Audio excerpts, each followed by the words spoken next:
Hello hi Bilal Fathima ബ്ലോഗിലോട്ട് സ്വാഗതം. ഇന്ന് നമ്മൾ പിള്ളേരെ കുറേ ദിവസമായി പറയണം, അവർക്ക് പുളി ഉണ്ട മിഠായില്ലേ, പുളി ഇങ്ങനെ ഉരുട്ടിയിട്ട് പഞ്ചസാര അങ്ങനെ മുകളിലൊക്കെ ഉണ്ടാവണം, ആ മിഠായി വേണം. അവർ മദ്രസയിൽ പോയേക്കാണേ. അപ്പം നമുക്കത് ഉണ്ടാക്കാം. പുളി എടുത്തിട്ടുണ്ട്, കുറച്ച് പഞ്ചസാര, നമുക്ക് നോക്കാം. ഇതിൽ ഓൾറെഡി കുറച്ചൊരു നുള്ളു ഉപ്പ് ഇട്ടിട്ടുണ്ടായിരുന്നേ. നമുക്ക് ബാക്കി പഞ്ചസാര ഇട്ട് കൊടുക്കാം. പിന്നെ നമുക്ക് കുറച്ച് മുളക് പൊടി ഇട്ട് കൊടുക്കാം കേട്ടോ. ഭയങ്കര വേണ്ട, ചെറിയൊരു തിന്നുമ്പോൾ ഒരു ചെറിയൊരു എരിവ് ഉണ്ടാവാറുണ്ടല്ലോ അത്. അപ്പോൾ നമുക്ക് നല്ലോണം അതിനെ കൈ കൊണ്ട് കുഴച്ചെടുക്കാം. അപ്പോൾ നമ്മൾ മിക്സ് ചെയ്തിട്ടുണ്ട്. എന്നിട്ട് ഒന്ന് മിക്സിയിലിട്ട് ഒന്ന് ട്രിട്ടർ അത്ര തന്നെ മതി കേട്ടോ. ഒന്ന് മിക്സിയിലിട്ട് 2 ട്രിട്ടർ ഉണ്ടാക്കിയിട്ടുണ്ട്.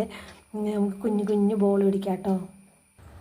അപ്പോൾ നമ്മുടെ പുളിമിഠായി നമ്മൾ ഉരുട്ടി നല്ല ഷേപ്പാക്കിയിട്ടുണ്ട്.